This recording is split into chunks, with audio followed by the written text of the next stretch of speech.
தென்றல், இங்க பாருங்க, உங்க பையன் சித்து மேல எனக்கு எந்த பகை வெறுப்போ இப்ப இல்ல. ஏன்னா அவன் நல்லவனா தான் இருக்கான். ஆனா நீங்க தான் தேவையில்லாம என்ன டென்ஷன் பண்ணிட்டே இருக்கீங்க. பொதுவா அம்மா தான் நல்ல விஷயங்களை கத்துக்கணும்னு பிள்ளைங்களுக்கு அட்வைஸ் பண்ணுவாங்க. ஆனா உங்க புள்ளைய பார்த்து நீங்க கத்துக்கோங்கன்னு உங்களுக்கு நான் அட்வைஸ் பண்ண வேண்டியதா இருக்கு.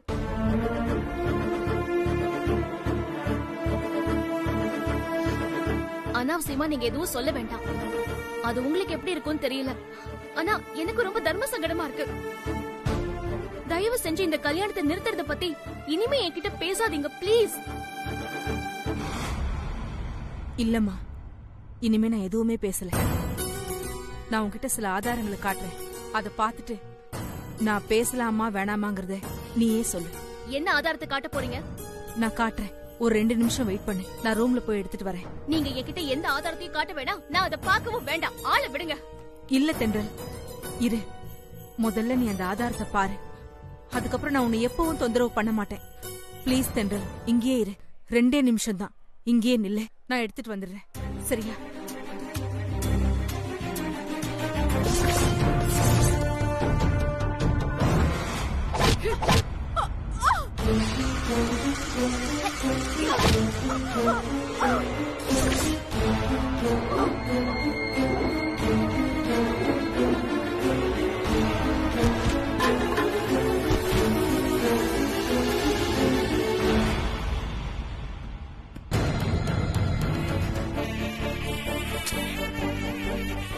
அம்மா கிட்ட ரொம்ப ஹார்டா பேசிட்டோமே. எப்படியாவது நம்ம காதல சேர்த்து வைக்கணுங்கிற குழப்பத்துல தான் அம்மா இப்படிலாம் நடந்துக்கிறாங்க. கொஞ்சம் பக்குவமா பேசி புரிய வைக்கிறத விட்டுட்டு தேவையில்லாம ரொம்ப திட்டமே.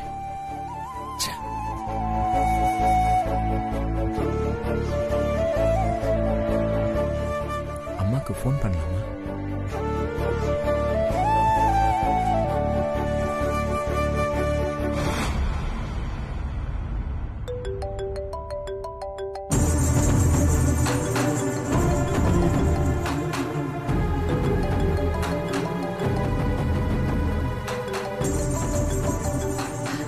இவன் பையன் தான் கூப்பிடுறான்.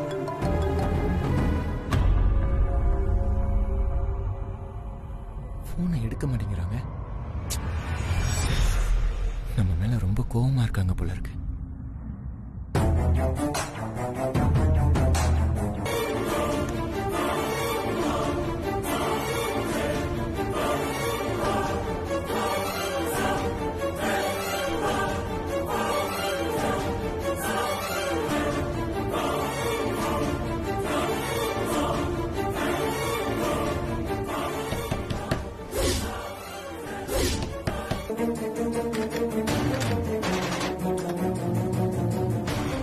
யாரு? இல்ல, நான் உங்க பையன். இப்ப கூட போன்ல பேசினேன். ஓ, நீங்க தானா? வாங்க.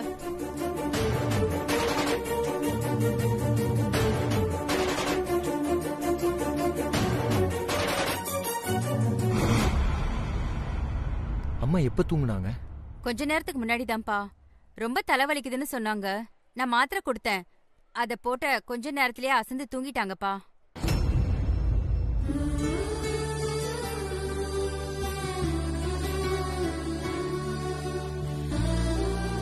நான் வேணும்னா அம்மாவை எழுப்ப பாப்பா. இல்ல, வேண்டாம், தூங்கட்டும்.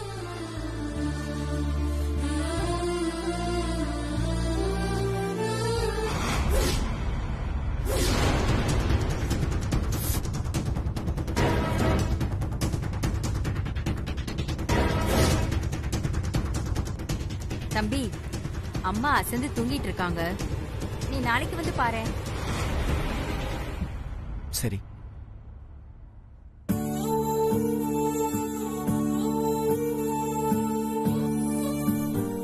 சாரிம்மா, என்ன இருந்தாலும் நான் உங்களை அப்படி திட்டி இருக்க கூடாது.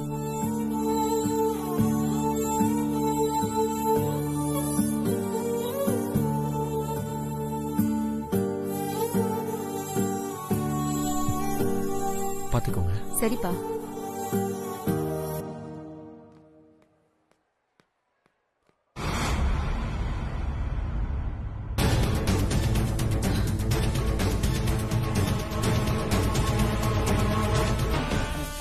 இவ இனிமேலும் இந்த ரூம்ல இருக்கிறது சேஃப் கிடையாது. யாருக்கும் தெரியாம இவளை தூக்கிக்கிட்டு போய் ஸ்டோர் ரூம்ல அடைச்சு வைங்க. சரிங்கம்மா. ஒருவேளை பாதியிலேயே மயக்கம் தெளிஞ்சு எந்திரிச்சானா ரிஸ்கா போயிடும். அதனால எதுக்கும் ஒரு சேஃப்டிக்கு இவளை கயிறால கட்டி வைங்க. அப்படியே வாயில பிளாஸ்டர் போட்டு ஒட்டி வைங்க. சரிங்கம்மா. ஒதுங்க.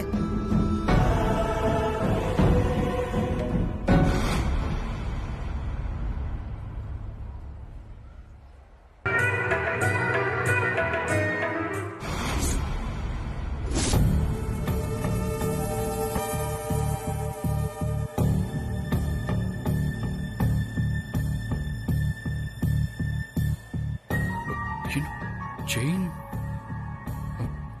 யாரோடதா இருக்கும்? யாராவது மிஸ் பண்ணிட்டாங்களா? ஆகாஷ், என்னப்பா இது? கையில செயினை வச்சுக்கிட்டு நிக்கிற கூட எப்படி? யாரோடதுன்னு தெரியல பாட்டி. இங்க நின்னு போன் பேசிட்டு இருந்தேன், இந்த செயின் கீழே கிடந்துச்சு. உன் கழுத்துல ஒரு அழகான செயின் இருந்தது, எங்க அது? அந்த செயினை இங்கதான் எங்கேயோ மிஸ் ஆயிடுச்சு பாட்டி. ஆகாஷ், இது நிலாவோட செயின்பா. கொஞ்ச நேரத்துக்கு முன்னாடிதான் இந்த செயின் தொலைஞ்சு போச்சுன்னு அவங்க வீட்டுல எல்லாரும் புலம்பிக்கிட்டு இருந்தாங்க. ஓஹோ, அப்படியா? நல்ல வேலை என் கண்ணில் பட்டுச்சு. சரி கொடுங்க, நானே நிலா கிட்ட போய் கொடுத்துறேன். ஐய், திருட்டு பயல. நிலா கிட்ட செயினா குடுக்கற சாக்குல அப்படியே தென்றல பாக்கணும்னு நினைக்கிற. கரெக்ட் தானே? அப்படிலாம் ஒண்ணு இல்ல பாட்டி. ஏய், நீ இல்லேன்னு சொல்லும் போதே தெரியுதுடா தென்றல பாக்குறதுக்கு நீ எப்படி துடிக்கிறேன்னு. கல்யாணத்துக்கு முன்னாடி மாப்பிள்ளை பொண்ண அடிக்கடி பார்க்க கூடாது. சரி சரி, நீ ரூமுக்கு போ, இத நானே கொடுத்தேன். சரி பாட்டி.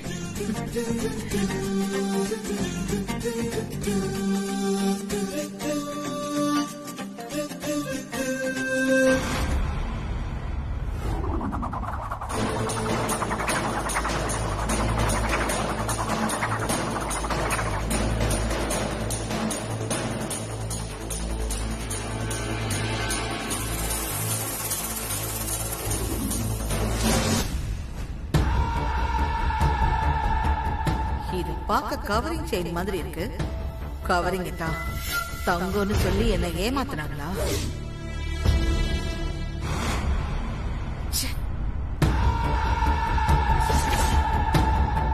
என்கிட்டயே கதை சொல்றியா?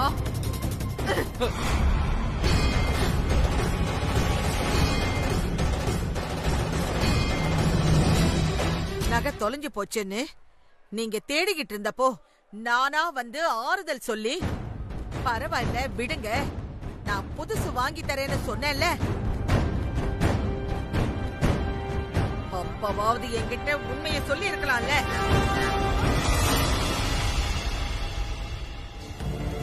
குடும்பத்தோடு என்ன ஏமாத்தி இருக்கீங்கல்ல. அப்போ வெறும் கவரிங்க தொலைச்சிட்டு என்கிட்ட இருந்து தங்க நகை வாங்கிக்கலான்னு குடும்பத்தோட திட்டம் போட்டிருக்கீங்க, அப்படித்தானே? ஐயோ, ஒண்ணு இல்லம்மா. அப்படிலாம் இல்லைங்க. ஒருவேளை இந்த கவரிங் நகைக்கு பதிலா நீங்களே தங்க நகை வாங்கி கொடுத்திருந்தாலும் அத நாங்க கண்டிப்பா வாங்கியிருக்க மாட்டோம். அப்பவே நாங்க உண்மையை சொல்லிருப்போம்மா. வாய மூடு.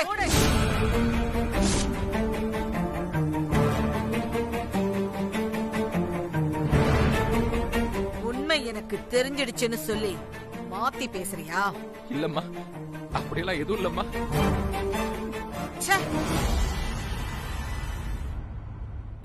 இந்த மாதிரி தராதரம் தெரியாத குடும்பத்துல இருந்து பொண்ணு எடுக்கணும்னு நினைச்சா பாரு, என்ன சொல்லணும்?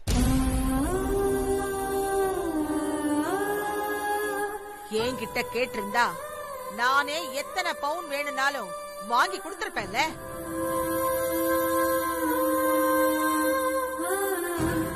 அத விட்டுட்டு எதுக்கு இந்த திருட்டு புத்தி?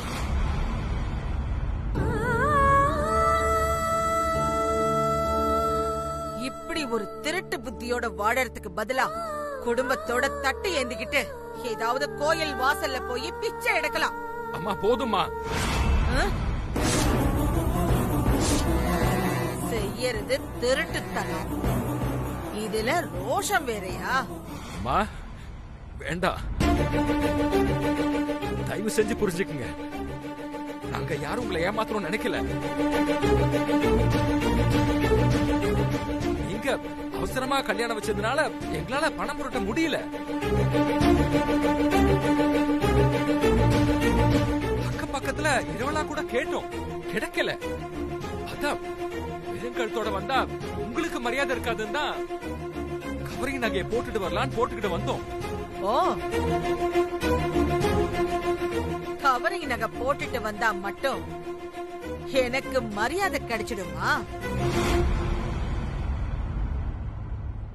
பாக்குறது என்னமோ வாத்தியார் வேலை, ஆனா செய்யறதெல்லாம் திருட்டுத்தனம். ஏமா எங்க பக்கத்துல இருக்கிற நியாயத்தை சொன்னதுக்கு அப்புறமும் ஏமா அப்படிலாம் பேசுறீங்க? அப்படித்தான் பேசுவேன். ஏன்னா நீ செஞ்சிருக்கிற திருட்டுத்தனம் அப்படி. திருட்டுத்தனமா? அம்மா நானா? எனக்கு அதோட அர்த்தம் கூட தெரியாதுமா. உங்களை என்னால புரிஞ்சு கூட முடியலம்மா. அன்னைக்கு நடனா என்ன ஒரு சகோதரன் சொல்லி கையில ராக்கிலாம் கட்டி விட்டீங்க.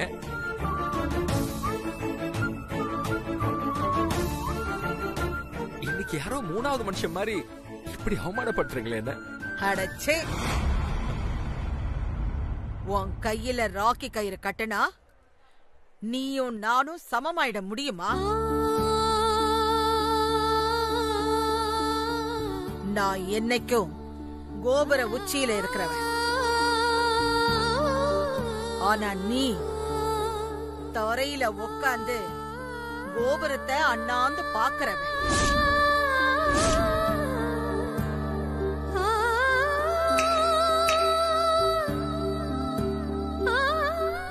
என்னைக்கும் நீ எனக்கு சமமாயிட முடியாது.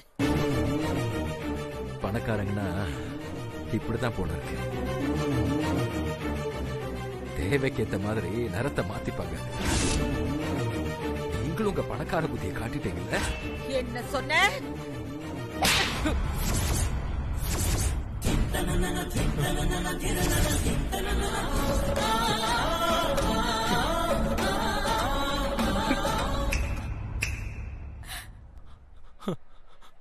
இத பார், உன் புருஷன் கவரிங் நகைய தங்கன்னு சொல்லி என்ன ஏமாத்தினது தப்பு. அத நான் கேள்வி கேட்டா உன் புருஷன் என்கிட்ட மன்னிப்பு கேட்டுதான் ஆகணும். அத விட்டுட்டு தேவையில்லாம வார்த்தைகளை விட்டு என்ன அவமானப்படுத்த கூடாது. அதுக்காக தான் அடிச்சு.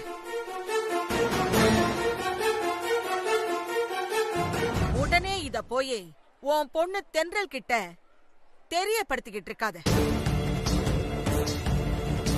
அப்புறம் அவ தன்மானம் அப்படி இப்படின்னு புரட்சி கீதம் எல்லாம் பாடி இந்த கல்யாணத்தை வேண்டான்னு சொன்னாலும் சொல்லுவா.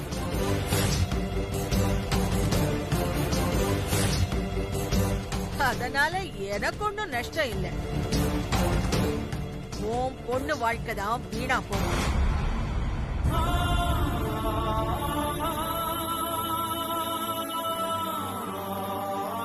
மண்டபம் வரைக்கும் வந்துட்டு உன் பொண்ணு கல்யாணம் நின்னு போச்சுன்னா அசிங்கம் அவளுக்கும் உங்களுக்கும் தான், எங்களுக்கு இல்ல.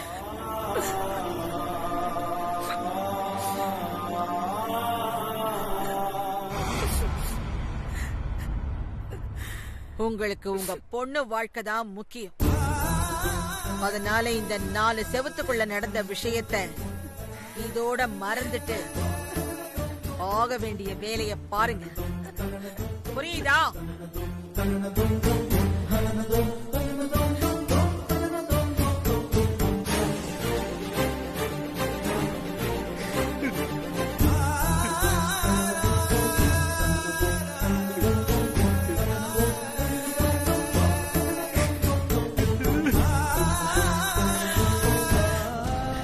பாருங்க, நம்ம தகுதிக்கு மீறின இடத்துல சம்பந்தம் வைக்க நினைச்சிருக்க கூடாதுதான். ஆனா விதி நினைக்க வச்சிருச்சே. ஏங்க, எனக்கு அப்பவே அந்த அம்மாவை அடிக்கணும்னு கோபம் வந்துச்சுங்க. ஆனா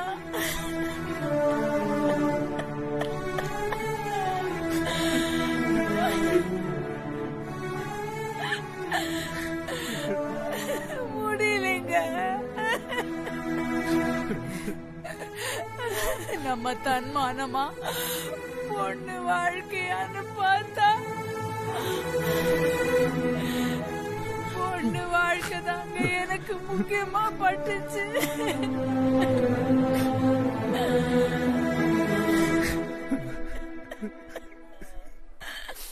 ஆண்டாளம்மா, நீங்க நினைக்கிற மாதிரி நான் உங்ககிட்ட மன்னிப்பு கேட்டு இந்த கல்யாணத்துல கலந்துக்கிறதுக்காக வரல. வேற எதுக்கு வந்திருக்கேன்? நான் கணிச்ச கணிப்ப மீறி இந்த கல்யாணம் எப்படி நடக்குதுன்னு பார்க்கத்தான் வந்திருக்கேன். வாய மூடியா. நல்ல காரியம் நடக்கிற இடத்துல கத்த வேணாமேன்னு பாக்குறேன். நீ எவ்வளவு பெரிய ஃப்ராட் ஜோசியர்னு உன்னை சந்திச்சுட்டு போன மறுநாளே எனக்கு தெளிவா தெரிஞ்சிடுச்சு. என்ன தெரிஞ்சிடுச்சு? நான் அன்னைக்கு உங்ககிட்ட சொல்லி அனுப்புன மாதிரி மறுநாள் காலையில 9 மணிக்கு நான் எழுதி கொடுத்த லெட்டரை நீங்க படிச்சு பாத்தீங்களா? படிச்சேன். அப்ப கண்டிப்பா நான் அந்த லெட்டர்ல எழுதி இருந்த விஷயம் நீங்க அந்த லெட்டரை படிச்ச அடுத்த நிமிஷமே நடந்திருக்கணும். நீ அந்த லெட்டர்ல நான் இந்த கல்யாணத்துக்கு செய்ய கொடுத்திருந்த தாலி கடைசி வரைக்கும் சரியா அமையவே அமையாதுன்னு தானே எழுதி இருந்த. நான் அந்த லெட்டரை படிச்சு முடிச்ச அடுத்த நிமிஷமே எங்க ஆசாரி போன் பண்ணி தாலி ரொம்ப அழகா அமைஞ்சிருக்குன்னு சொன்னாரு. சொன்னது மட்டும் இல்ல, அன்னைக்கு சாயந்தரமே எங்க வீட்டுக்கு வந்து தாலிய என் கையில கொடுத்துட்டும் போயிட்டாரு. அவர் சொன்ன மாதிரியே தாலி ரொம்ப அழகா இருந்துச்சு. இன்னும் கொஞ்ச நேரத்துல என் பேர அந்த தாலியத்தான் தென்றல் கழுத்துல கட்ட போறான். அப்ப நீயே பார்த்து ரசிச்சுக்கோ தாலி எவ்வளவு அழகா அமைஞ்சிருக்குன்னு. இல்ல, நீங்க சொல்றதுல ரொம்ப தப்பா இருக்கு. நான் சரியாதான் சொல்லிக்கிட்டு இருக்கேன். அந்த லெட்டர்ல நான் நீங்க சொல்ற மாதிரி தாலி சம்பந்தமா எதுவுமே எழுதல. பின்ன அந்த லெட்டர்ல உங்களோட நீண்ட நாள் எதிரி உங்களை விரைவில் தொடர்பு கொள்ளுவாங்கன்னு தான் நான் எழுதியிருக்கேன். நீங்க அந்த லெட்டரை படிச்ச அடுத்த நிமிஷம் நான் அந்த லெட்டர்ல எழுதியிருந்தபடி உங்களோட நீண்ட நாள் எதிரி யாராவது உங்களை நேர்லயோ இல்ல போன்லயோ நிச்சயமா தொடர்பு கொண்டிருப்பாங்க.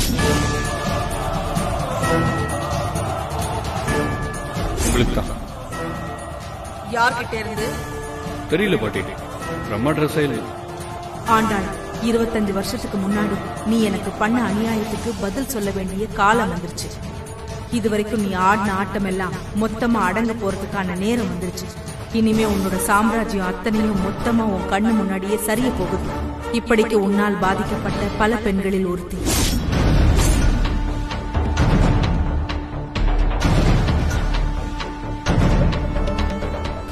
அப்ப இந்த ஆள் சொல்ற விஷயம்தான் அந்த லெட்டர்ல எழுதி இருந்துச்சா? ஆனா நான் படிச்சப்போ அதுல தாலி விஷயம் தானே எழுதி இருந்தது.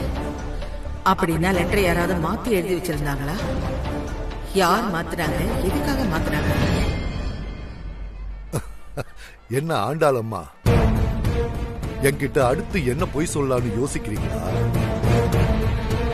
இதோ பாருங்க, நீங்க பொய் சொன்னாலும் நான் கணிச்ச கணிப்பு மாறவே மாறாது. இப்பவும் சொல்றேன், ஜாதகப்படி உங்க பேரன் ஆகாஷுக்கும் தென்றலுக்கும் நிச்சயமா இந்த கல்யாணம் நடக்காது. நடக்காத இந்த கல்யாணத்தை நான் கடைசி வரைக்கும் அமைதியா இருந்து கண்ணார வேடிக்கை பார்த்துட்டு போலான்னு தான் இப்ப நான் இங்க வந்திருக்கேன். உள்ள இருக்க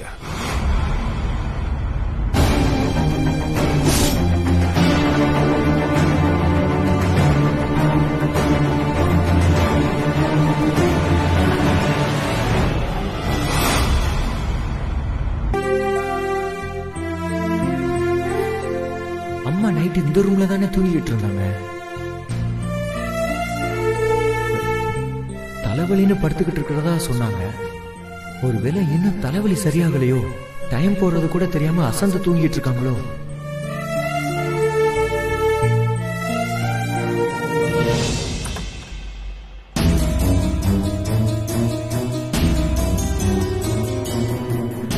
நைட்டு அம்மா அந்த ரூம்ல தானே இருந்தாங்க.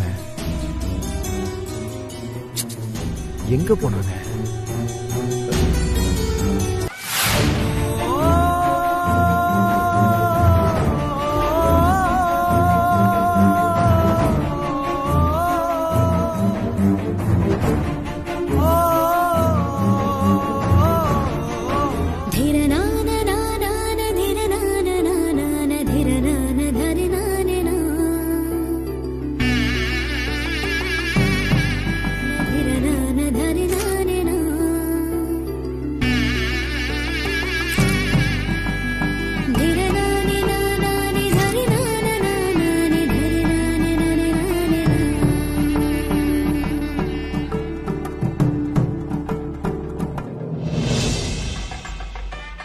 டேய் சிறுத்தை, டேய் அம்மாவை பத்தியடா.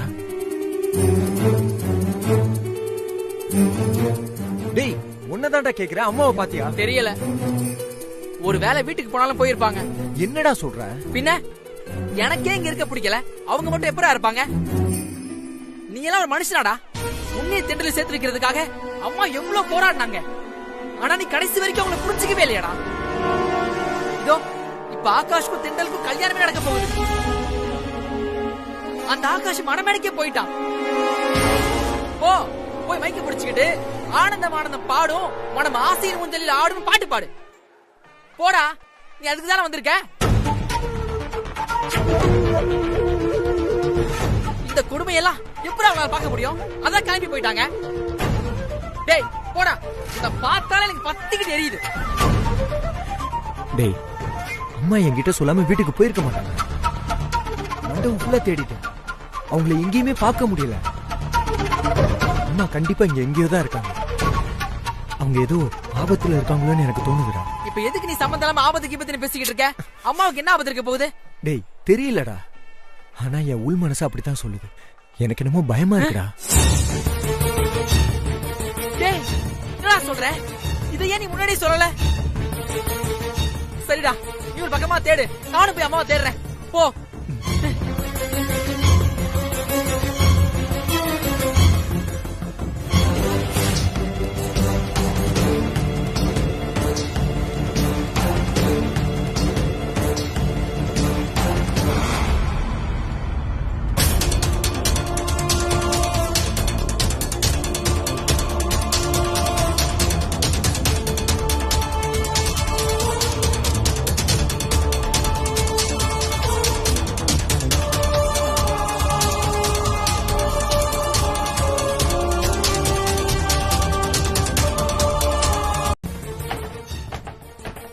பிள்ளையார் குழந்தையா? பயப்படாத, நான் பூட்டை உடைச்சு கதவை திறக்கிறேன்.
மா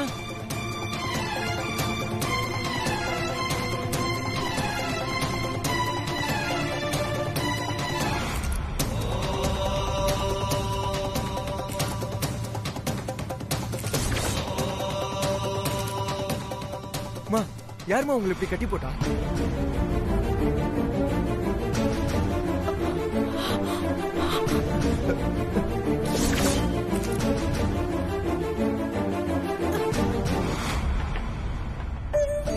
நில்லுங்கம்மா. யாருமா உங்களை கட்டி போட்டது? தலையில வேற அடிபட்டு இருக்கு. ரத்தம், தலையில ரத்தம் எல்லாம் வந்திருக்குமா? யாருமா அது? அது நில்லுங்கம்மா.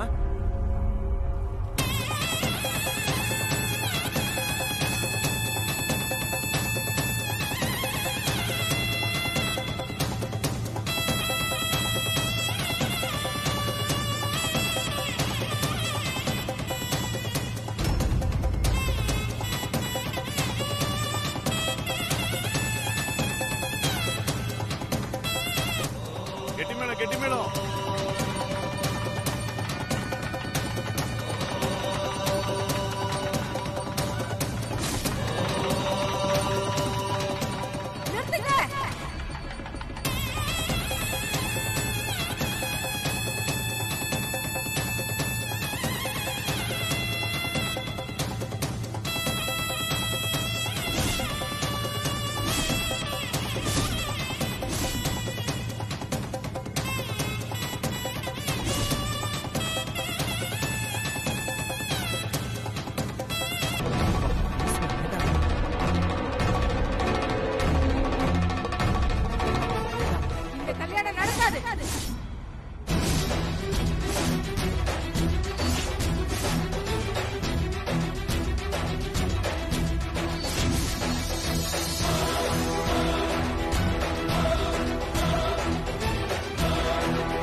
யாருமா? எதுக்காக இந்த கல்யாணத்தை நிறுத்த சொல்ற?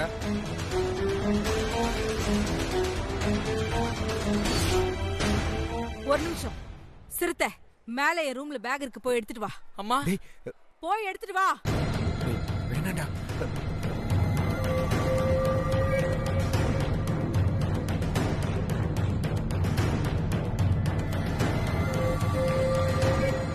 என் பேரு சாரதா. நான் இவங்க சொந்த ஊரான அரசம்பட்டி கிராமத்தோட ஊராட்சி மன்ற தலைவி.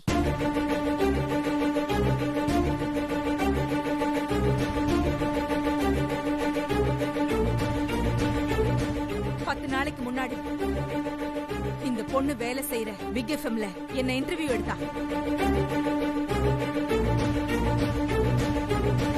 அப்ப நீங்க எல்லாரும் அந்த இன்டர்வியூ கேட்டிருப்பீங்க. அந்த இன்டர்வியூக்கும் இப்ப நான் இங்க வந்து இந்த கல்யாணத்தை நிறுத்த சொல்றதுக்கும் பெரிய சம்பந்தம் இருக்கு.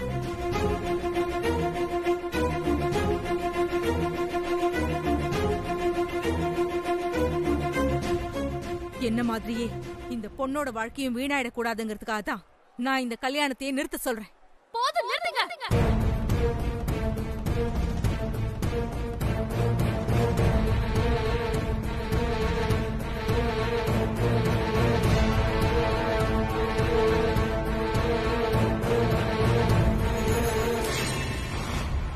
நீங்க என்ன நோக்கத்தோட இந்த கல்யாணத்தை நிறுத்த சொல்றீங்கன்னு இங்க இருக்கிற எல்லாருக்கும் தெரியாம இருந்தாலும் எனக்கு நல்லாவே தெரியும்.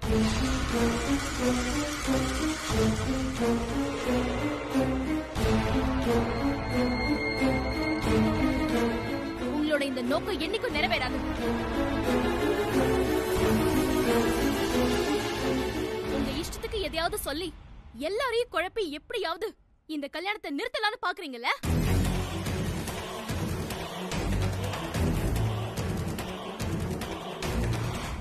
மரியாதையா சொல்றேன், தயவு செஞ்சு இங்க இருந்து கிளம்பிடுங்க. நிறுத்தடி.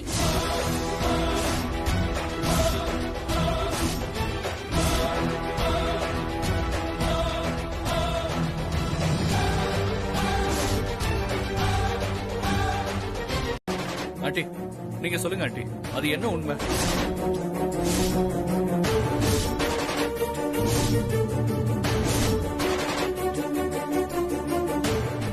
பரவாயில்ல தம்பி, தென்றலுக்கு இல்லாத பொறுமை உங்களுக்காவது இருக்கு. டைம் வேஸ்ட் பண்ணிட்டு இருக்காம என்ன சொல்ல போறீங்களோ அதை சொல்லிட்டு சீக்கிரமா கிளம்புங்க.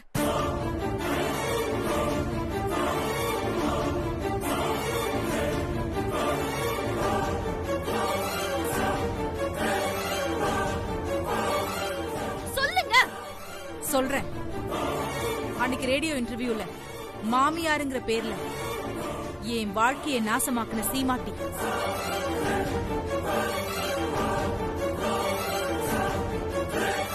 யாரு யாருன்னு கேட்டியே, அதுக்கு நான் உன்கிட்ட அந்த சீமாட்டி யாருங்கறத 10 நாள்ல சொல்றேன்னு சொன்னேன்ல.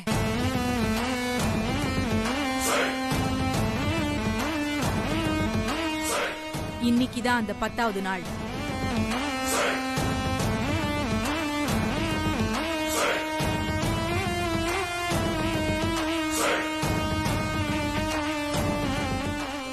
என் வாழ்க்கையை வீணாக்குன அந்த சீமாட்டி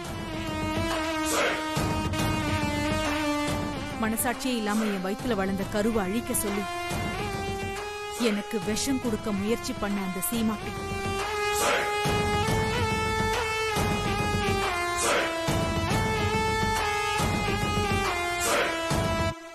இரக்கமே இல்லாம நிறமாச கர்ப்பிணியா என்ன தெருவுல நிறுத்தின அந்த சீமாட்டி, அந்த சீமாட்டி வேற யாரும் இல்லை, உன் கண்ணு முன்னாடி நிக்கிற இந்த ஆண்டாளம்மா தான்.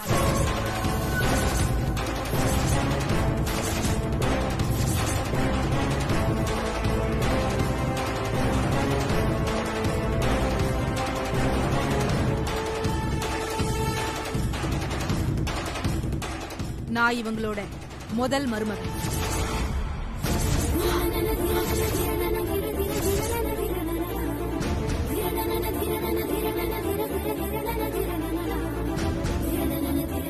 அதாவது இவரோட முதல் பொண்டாட்டி.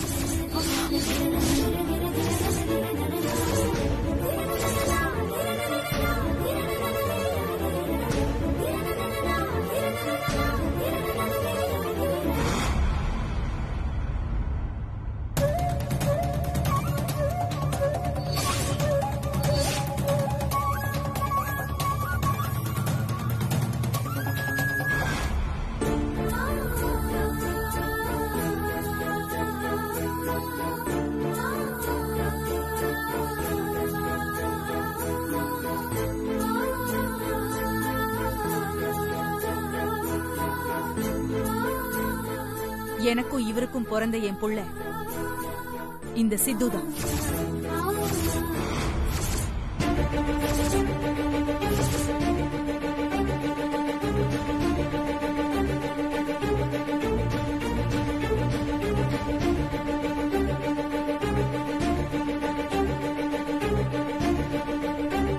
சிறுத்தை ஆல்பத்தை கொடு.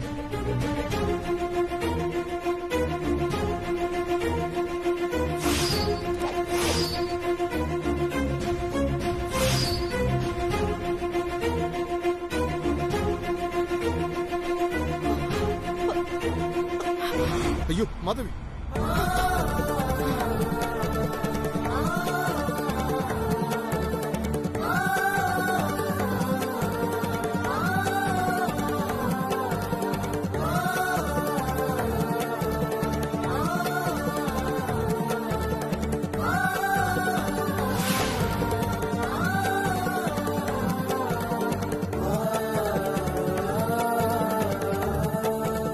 நான் இவரோட மனைவிதாங்கிறதுக்கு சாட்சியா எங்களோட கல்யாண போட்டோ.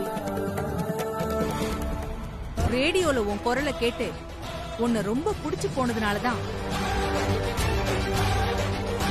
உன்னை இவங்க பேரனுக்கு கட்டி வைக்க ஆசைப்படுறாங்கன்னு எல்லாரும் நம்பிட்டு இருக்கீங்கல்ல.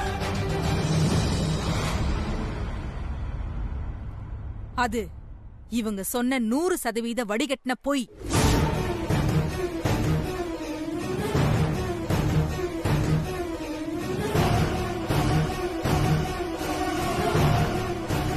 உண்மை என்னன்னா, இவங்க ஜாதகப்படி இவங்களோட உயிருக்கே ஆபத்து வர மாதிரி ஒரு கண்டம் இருக்கு.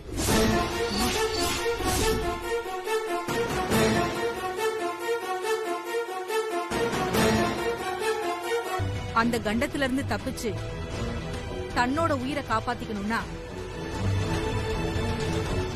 இவங்க குடும்பத்துக்கு ஒரு விபரீத ராஜயோக ஜாதகம் உள்ள ஒரு பொண்ணு மருமகளா வரணும்.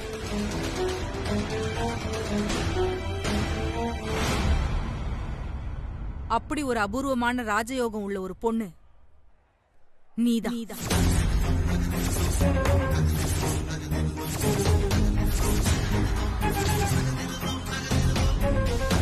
உனக்குதான் எந்த விஷயமுமே புரியல. இங்க பாரு, இதுல உன் வாழ்க்கை மட்டும் இல்ல தென்றல், இதுக்குள்ள உன் தங்கச்சிங்க வாழ்க்கையும் அடங்கி இருக்கு.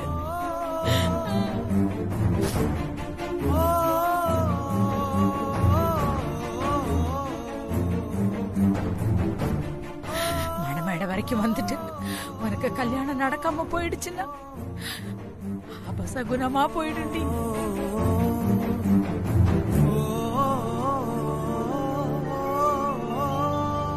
அதுக்கப்புறமும் உனக்கு மட்டும் இல்ல, உன் தங்கச்சிங்களுக்கும் நல்ல வாழ்க்கை அமையாது தென்றல்.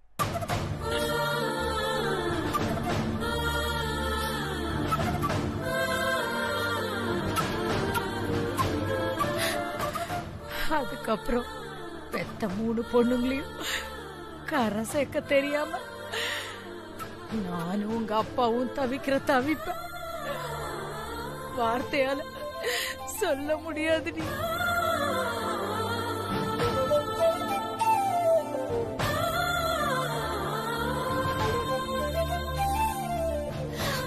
இங்க பாரு, இந்த உலகம் நல்லா வாழறவங்களையே நாசமா போயிட்டாங்கன்னு தான் தூத்தும். பெத்த பொண்ணுங்களை கட்டி கொடுக்கறதுக்கு நாதி இல்லாம இருக்கிற எங்களை பார்த்து எப்படி எல்லாம் பேசுவாங்கன்னு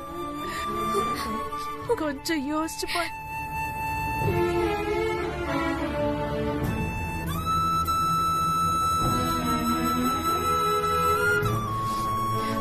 என்ன விடு, வெளியே தலை காட்ட முடியாம வெக்கப்பட்டுக்கிட்டு வீட்டுக்குள்ளேயே முடங்கி கடந்துருவேன்.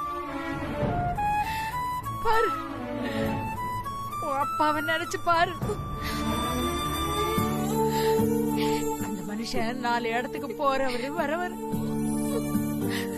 அந்த மனுஷனை பாக்குறவங்க எல்லாம் உன் பொண்ணு கல்யாணம் நின்னு போச்சாமே, அவளுக்கு என்ன பாக்குற, ஏது குறை, நீ ஒழுங்கா வளர்க்கலையா இல்ல வளர்க்க தெரியலையா, அப்புறம் எப்படியா நீ நல்ல வாத்தியாரா இருந்தேன்னு அப்படி இப்படின்னு பாம்பு மாதிரியும் தேள் மாதிரியும் பாக்குறவங்க எல்லாம் வார்த்தையால கொட்டி கொட்டி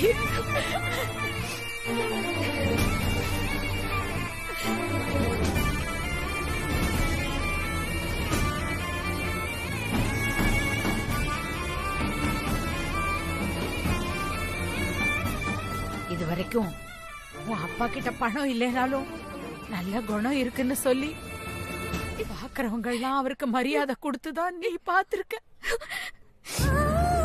இந்த விஷயத்தை நான் உன்கிட்ட சொல்ல வேணான்னு தான் நினைச்சேன். ஏன்னா பெத்த அப்பா அடுத்தவங்க கிட்ட எல்லாம் அவமானப்படுறத எப்பவும் பிள்ளைங்க தெரிஞ்சுக்கவே கூடாது.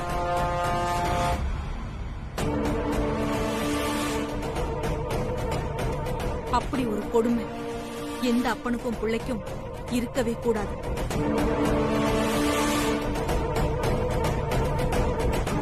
அதனால இந்த விஷயத்தை நான் உன்கிட்ட சொல்லவே கூடாதுன்னு நினைச்சேன்.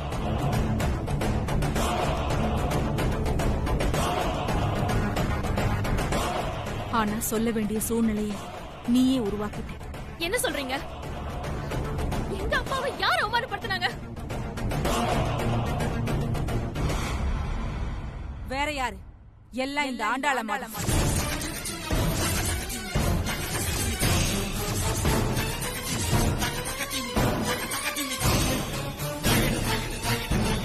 இந்த ஆண்டாளம்மா நேத்து உன் அப்பாவை தான் குடும்பத்தோட சம்பந்தின்னு கூட யோசிக்காம கை நீக்கி அடிச்சுட்டாங்க.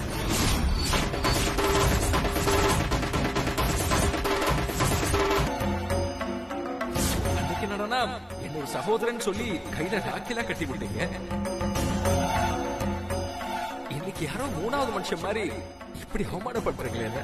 உன் கையில ராக்கி கயிறு கட்டினா நீயும் நானும் சமமாயிட முடியுமா?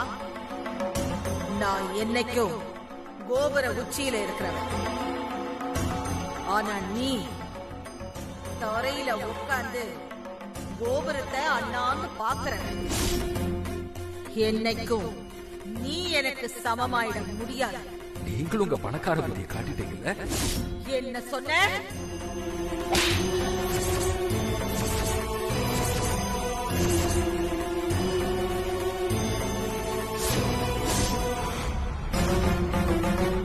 அந்த சம்பவத்தை நான் அரை மயக்கத்துல பாத்துக்கிட்டு தான் இருந்தேன்.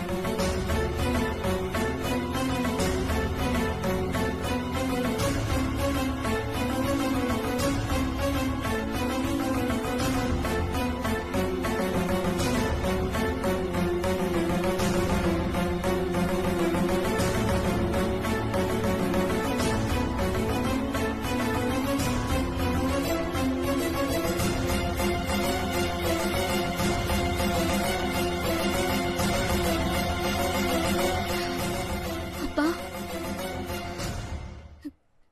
இவங்க சொல்றது உண்மையா?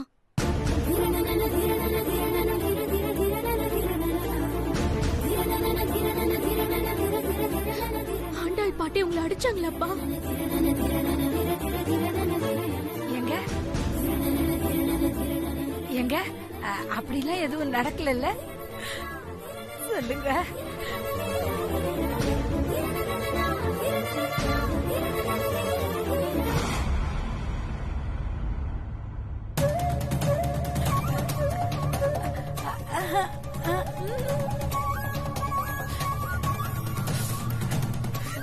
சொல்லுங்கப்பா.